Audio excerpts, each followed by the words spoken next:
কিছুক্ষণ আগে প্রকাশিত হলো গ্রাম পঞ্চায়েত ভিত্তিক একটি নতুন চাকরির বিজ্ঞপ্তি। কী বলা হচ্ছে, এই ব্লকে যে কোনো গ্রাম পঞ্চায়েতে আপনারা পোস্টিংটি পাবেন। আর এখানে আপনাদের গ্রাম পঞ্চায়েতে কাজটি করতে হবে এবং কি আপনাদের পাশে যে ব্লক রয়েছে, মানে আপনাদের যে ব্লক অফিস রয়েছে সেই ব্লক অফিসেও কিন্তু কাজটি করতে যেতে হবে। মানে টোটাল দুটো অফিসে আপনাদের কাজ করতে হবে, একটি হচ্ছে গ্রাম পঞ্চায়েত অফিসেও কাজটি করতে হবে এবং যদি দরকার পড়ে সেই সকল ডকুমেন্ট যেহেতু বিডিও অফিসে জমা করতে হবে, সেই সকল বিডিও অফিসেও কিন্তু আপনাদের যেতে হতে পারে। তো খুবই গুরুত্বপূর্ণ একটি চাকরির বিজ্ঞপ্তি এই মাসে কিন্তু প্রকাশিত হয়েই চলেছে সমানে। আর এটি একেবারে নতুন এবং কোনো ইউটিউব চ্যানেলে আপনারা কিন্তু দেখতে পারবেন না। একেবারে ফ্রেশ একটি চাকরির বিজ্ঞপ্তি এই মুহূর্তে প্রকাশিত হলো, যেখানে ৪৫ বছর বয়স পর্যন্ত কিন্তু আবেদন করা যাবে।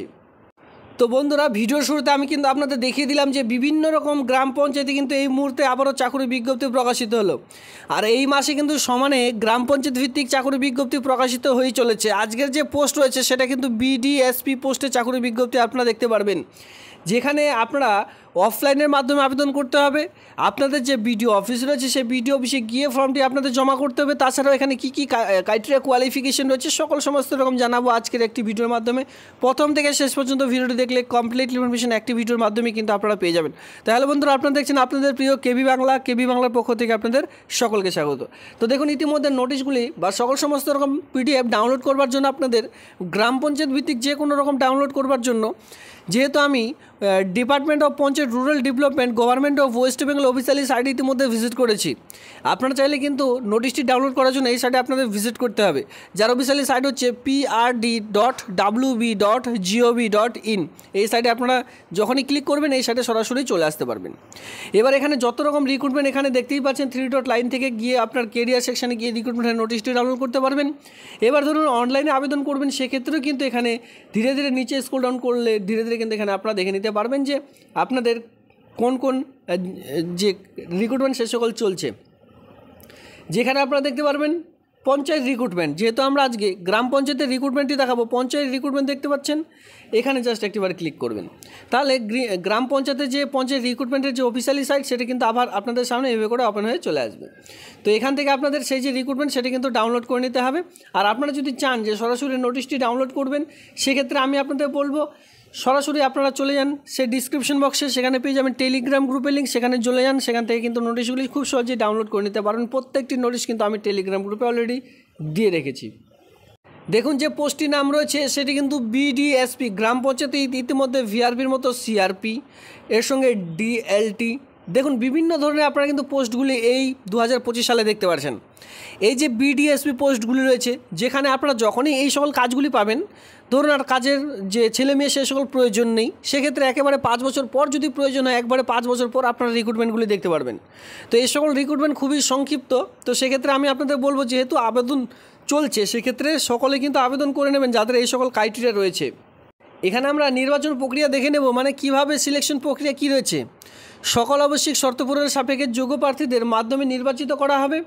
এবার প্রথমে লিখিত পরীক্ষা হবে আপনাদের। প্রথমে বলা হয়েছে প্রথমে আপনাদের লিখিত পরীক্ষা থাকবে, সেক্ষেত্রে পরীক্ষা থাকছে 40 নম্বরের। দেখুন, 40 নম্বরের লিখিত পরীক্ষা থাকছে।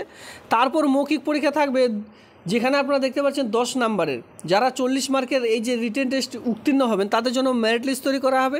এবার সেই মেরিট লিস্টে যারা উত্তীর্ণ হবেন তারা কিন্তু এখানে 10 নম্বরের যে ইন্টারভিউ, সেই ইন্টারভিউ কিন্তু দিতে হবে, বা 10 নম্বরের এই ইন্টারভিউ সঠিকভাবে দিতে পারলে কিন্তু কাজটি পেয়ে যাবেন। এবার এখানে আরও একটি গুরুত্বপূর্ণ পয়েন্ট, যে এই যে 40 নম্বরের পরীক্ষাটি হবে, কমপক্ষে আপনাদের 25 নম্বর তুলতেই হবে। এই 25 নম্বর, এখানে কি বলেছে, লিখিত পরীক্ষায় যদি আপনারা 25 নম্বর না পান, তাহলে কিন্তু মৌখিক যে পরীক্ষা রয়েছে, মৌখিক পরীক্ষার জন্য কিন্তু কোনোরকমভাবে বিবেচিত বা ডাক পাবেন না। মাথায় রাখবেন, এখানে কিন্তু আগে বলে দেওয়া হয়েছে কমপক্ষে এই যে 40 মার্কের যে রিটেন টেস্টটি নেওয়া হবে, যেখানে কমপক্ষে 25 মার্ক নিয়ে আসতেই হবে। এবার এখানে সিলেকশন ক্রাইটেরিয়া আপনারা লক্ষ্য করলে দেখতে পারবেন, 40-এর মধ্যে ধরুন আপনি 30 পেয়েছেন, এবার মৌখিকে পেয়েছেন 9, তাহলে আপনাদের কিন্তু স্কোরটি অনেকটা বেড়ে গেল। এবার অনেকে পেয়েছেন 25, খালি কোনো মতো পাস করেছেন কিন্তু মৌখিক পরীক্ষার জন্য ডাক পেয়েছেন, এরপরে ইন্টারভিউতে আপনারা পেয়েছেন 9, সেক্ষেত্রে কিন্তু আর আপনারা এই চাকরিটি পাবেন না। তো সেক্ষেত্রে রিটেন এক্সামিনেশন যত ভালো হবে, আপনার কিন্তু মৌখিক পরীক্ষা যদি এরপরে আরও ভালো হয়, তাহলে কিন্তু এই যে কাজটি কিন্তু সরাসরি পেয়ে যাচ্ছেন। যে ব্যাপারটা আমি বুঝিয়ে দিলাম, আপনারা হয়তো বুঝতে পেরেছেন। তাছাড়া এই যে লিখিত পরীক্ষা, এটি কোন অনুসারে হবে, কিভাবে আপনাদের না হবে, সমস্ত কিন্তু এখানে বলে দেওয়া হচ্ছে। অবশ্যই আপনারা এই নোটিশগুলো একটু চেক আউট করে নেবেন ডাউনলোড করে নিয়ে। এবার আবেদন প্রক্রিয়ার ফার্স্ট ডেট লাস্ট ডেট কী রয়েছে, আবেদন সংক্রান্ত নিয়মাবলী বা নির্দেশের যে তারিখ, সে সকল এখানে দেখতেই পাচ্ছেন। প্রথমে বলা আছে 4/7/2025 তারিখ থেকে আবেদনটি শুরু হয়েছে, একেবারে ফ্রেশ এবং নতুন একটি চাকরির বিজ্ঞপ্তি। আবেদনটি চলবে 16/7/2025 তারিখ পর্যন্ত। এই মাসের 16 তারিখ পর্যন্ত আবেদন করতে পারছেন। আগে কি হতো, 30 দিন সময় দেওয়া হতো আবেদনগুলি করবার জন্য, এখন কিন্তু আর সেরকম সময় দেওয়া হয় না। দেখুন এখানে কী বলেছে, 4 তারিখে শুরু হয়েছে আর এদিকে 16 তারিখে আবেদন প্রক্রিয়া একেবারে শেষ, বিকেল 5টা পর্যন্ত। আপনারা কিন্তু চাইলে যে ফর্ম সেই সকল কিন্তু জমা করে দিতে পারেন আপনাদের বিডিও অফিস, মানে বসবাস যে বিডিও অফিস রয়েছে, সমষ্টি উন্নয়ন অধিকারিকের করণ, যেটা আমরা বাংলায় চিনি, এবং কি ইংরেজিতে যেটা বলা হয় BDO office, block development office, সেই অফিসে গিয়ে ফর্মটি জমা করবেন। দেখুন আমরা এবার অফলাইনে ফরম্যাটের মধ্যে চলে এসেছি। এখানে কি বলা আছে, এখানে আপনারা দেখতেই পাচ্ছেন যে বিডিএসপি পোস্টে এই নিয়োগের যে বিজ্ঞপ্তি সেটি কিন্তু প্রকাশিত হয়েছে। দেখতে পাচ্ছেন বিডিএসপি, যেখানে আপনাদের সবার প্রথমে কন্ট্যাক্ট নাম্বার, মোবাইল নাম্বার বসালেন, ইমেল আইডি বসিয়ে দিলেন, আধার কার্ডের নাম্বার এবং কি প্যান কার্ড নাম্বার বসিয়ে দিলেন। আর এখানে বলে দেওয়া হয়েছে আপনাদের কিন্তু প্রত্যেকটিতেই ব্লক লেটারে ফিল করতে বলা আছে। এই না যে শুধু আপনারা শুধু নামটি ব্লক লেটারে ফিল আপ করলেন, প্রত্যেকটি কিন্তু এখানে ব্লক লেটারে ফিল আপ করতে বলা হয়েছে। তো প্রথমে আপনারা দেখতে পারবেন নেম ইন ক্যাপিটাল লেটার, আপনার যে নাম সেই নামটি বসালেন, যেটা মাধ্যমিক পাশের অ্যাডমিট কার্ড অনুযায়ী বসা দেবেন। এরপর আপনার ফাদার্স নেম বসিয়ে দিলেন। পার্মানেন্ট অ্যাড্রেস, যেখানে নিচের দিকে আসলে এখানে আপনারা দেখতে পাচ্ছেন ভিলেজ, আপনার গ্রামের নাম, আপনার পোস্ট অফিসের নাম, আপনার গ্রাম পঞ্চায়েতের নাম, আপনার ব্লক, আপনি যে ব্লক অফিসে বসবাস করছেন সেই ব্লকের নাম, এরপর আপনার যে ডিস্ট্রিক্ট সেই ডিস্ট্রিক্টের নাম, পিনকোড নাম্বারটি আপনাদের বসিয়ে দিতে হবে। অবশেষে দেখতে পাবেন ডেট অফ বার্থ, মাধ্যমিক পাশে যেটা বলেছিলাম, মাধ্যমিক পাশের অ্যাডমিট কার্ডে যেটা রয়েছে সেই অনুযায়ী ডেট অফ বার্থ বসিয়ে দিলেন। এবার এখানে বলা আছে 1/1/2025 অনুযায়ী টোটাল আপনার কত বছর সেইটা কিন্তু বসাতে হবে, ক্যালকুলেট করে বসিয়ে দিলেন। আপনার ডেট অফ বার্থ অনুযায়ী যে আপনার টোটাল বয়স কত সেটা ক্যালকুলেট করে বসিয়ে দিলেন। এরপরে দেখতে পারবেন এডুকেশনাল কোয়ালিফিকেশান, শিক্ষাগত যোগ্যতা, ফার্স্ট অফ অল দিলেন এমপি, মাধ্যমিক পাস, যে বোর্ডের আন্ডারে পাস করেছেন, কত সালে পাস করেছেন, টোটাল মার্ক কতর মধ্যে পরীক্ষা ছিল, তার মধ্যে এখানে কী বলেছে পার্সেন্টেজ, তার মধ্যে আপনি কত পার্সেন্টেজ নাম্বার নিয়ে পাস করেছেন। মাধ্যমিক দিলেন, মাধ্যমিক দেওয়ার পর এখানে দিতে হবে আপনাদের এইচএস, এভাবে করে বিএ পাস পর্যন্ত কিন্তু আপনাদের ফিল করে দিতে হবে ঘরগুলিতে। এরপরে কম্পিউটার এবং আদার্স এক্সপিরিয়েন্স, এখানে কিন্তু কম্পিউটার যাদের রয়েছে তারা অগ্রাধিকার পাবেন এবং আদার্স এক্সপিরিয়েন্স থাকলেও কিন্তু অগ্রাধিকার পেয়ে যাবেন। তো সেক্ষেত্রে বলবো কম্পিউটার নলেজ যে কোর্সটি করেছেন সেই কোর্সটি শর্ট ফর্মে বসালেন। যে যে কম্পিউটার সেন্টারের আন্ডারে পাসটি করেছেন সেই কম্পিউটার সেন্টারের ইনস্টিটিউটের নাম, সেই কম্পিউটার সেন্টারের নাম, ডিউরেশন অফ মান্থ, ইয়ার, এখানে দেখতে পাচ্ছেন 6 মান্থ নাকি 1 বছরের জন্য করেছেন সেই কোর্সটি, ইয়ার অফ কমপ্লিশন, কত সালে আপনাদের এটি কমপ্লিট হয়েছে আপনার সেই কোর্স। এরপরে দেখতেই পাচ্ছেন যে আপনাদের পার্সেন্টেজ নাকি গ্রেড নিয়ে পাস করেছেন, যেটা হয় সেটা আপনারা বসিয়ে দিলেন। কম্পিউটার কমপ্লিট করলেন। এরপরে যদি আদার্স এক্সপিরিয়েন্স বা কাজের অভিজ্ঞতা থাকে সেটা দিলেন, যাদের নেই তাদের কোনো অসুবিধা নেই, দিলে অগ্রাধিকার পেয়ে যাচ্ছেন, এটাই।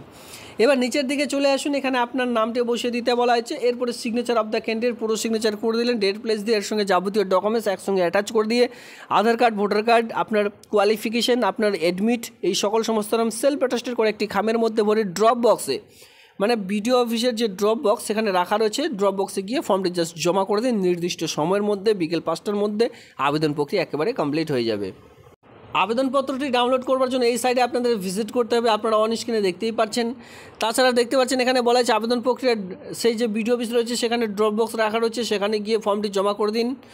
বসবাসের প্রমাণপত্র, কম্পিউটারের যে সার্টিফিকেট, এর সঙ্গে বয়সের প্রমাণপত্র হিসেবে মাধ্যমিকের অ্যাডমিট কার্ড, স্নাতক পাসের সার্টিফিকেট, মানে আপনাদের নর্মালি এখানে বিএ পাস লাগবে, তারপরে আবেদন করতে পারবেন, নাহলে আবেদন করা যাবে না। এর সঙ্গে দেখতে পাচ্ছেন এই কয়েকটি ডকুমেন্টস জাস্ট সেই ফর্মটির সঙ্গে অ্যাটাচ করে দিয়ে 16/7/2025 তারিখের মধ্যে বিডিও অফিসে গিয়ে ফর্মটি জমা করে দিন, তাহলে আবেদন প্রক্রিয়া একেবারে কমপ্লিট হয়ে যাবে। এবার এখানে দেখতে পাচ্ছেন যে এর সঙ্গে গ্রাম পঞ্চায়েতের প্রধানের যে কোনো স্বাক্ষরিত, মানে আপনাদের কিন্তু বসবাস প্রমাণপত্র হিসাবে, কারণ বাইরের গ্রাম পঞ্চায়েত বা বাইরের জেলা থেকে আবেদন করতে পারবে না, যে সকল গ্রাম পঞ্চায়েতের কথা এখানে উল্লেখ করা হয়েছে সেই সকল গ্রাম পঞ্চায়েত থেকে আবেদন করা যাবে। তো সেক্ষেত্রে অবশ্যই আমি আপনাদের বলবো একটি গ্রাম পঞ্চায়েত থেকে রেসিডেন্সিয়াল নেবেন।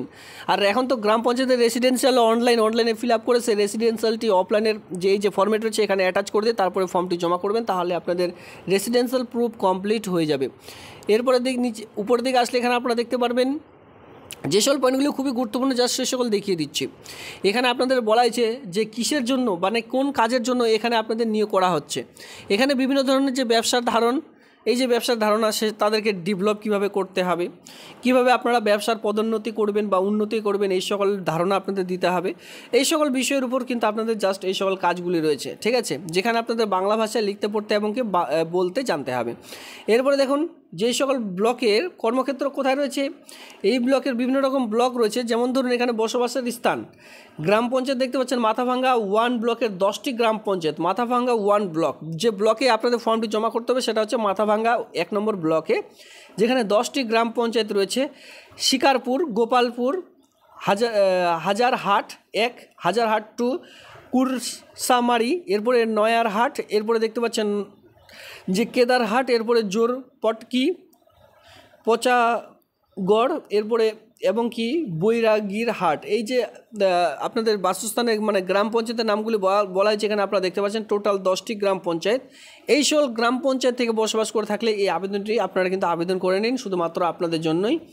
এরপরে যদি আপনাদের গ্রাম পঞ্চায়েতের সকল পোস্টগুলি চান, তো সেক্ষেত্রে অবশ্যই আমি আপনাদের বলবো আপনার গ্রাম পঞ্চায়েতের নাম এই ভিডিওটির নিচে কমেন্ট সেকশনে কমেন্ট করার জন্য। বয়স হতে হবে দেখুন 25 থেকে 20 যাদের বয়স, বা 19+ যাদের বয়স, তারা এখানে আবেদন করতে পারবেন না। কমপক্ষে 20 অথবা 20+ আপনাদের কমপক্ষে 25 অথবা 25+ বয়স লাগবে। 25 থেকে 45-এর মধ্যে যাদের বয়স, তারাই শুধুমাত্র আবেদন করতে পারবেন। আবেদনটি করার জন্য আপনাদের যোগ্যতা এখানে কি বলা আছে, স্নাতক পাস হতে হবে, শুধুমাত্র স্নাতক অবশ্যই আপনাদের এখানে কিন্তু পাস হতে হবে। এবার যারা বিশেষ করে কমার্স এবং গ্র্যাজুয়েট অধিকার কিন্তু তারা এখানে পেয়ে যাবেন। গণিত এবং ব্যবসা বোঝার যোগ্যতা থাকতে হবে। বেসিক কম্পিউটার স্মার্টফোনের ব্যবহার আপনাদের জানতে হবে, তাহলে আবেদনটি করা যাবে। তেমন কোনো রকম কিন্তু এখানে যে উল্লেখযোগ্য বিশেষ পয়েন্ট সেগুলো কিন্তু এখানে আপনাদের দেওয়া হয়নি, ঠিক আছে। নর্মালি এক শিক্ষাগত যোগ্যতা থাকলে আবেদনটি করা যাবে। যে পোস্টটির নাম রয়েছে সেটা হচ্ছে বিডিএসপি, বিজনেস সার্ভিস প্রোভাইডার পোস্টের জন্য এই যে এই নিয়োগটি কিন্তু করতে চলেছে। খুবই গুরুত্বপূর্ণ একটি চাকরির বিজ্ঞপ্তি। আমি কিন্তু আপনাদের এক এক করে দেখিয়ে দিলাম। এরপর যদি আপনাদের কোনো রকম কোয়েশ্চেন থেকে থাকে, অবশ্যই নোটিশটি ডাউনলোড করে এক এক করে আপনারা কিন্তু চেক আউট করে নিতে পারেন। এ হচ্ছে আজকের ভিডিওটি দেখবার জন্য আপনাদের অসংখ্য ধন্যবাদ।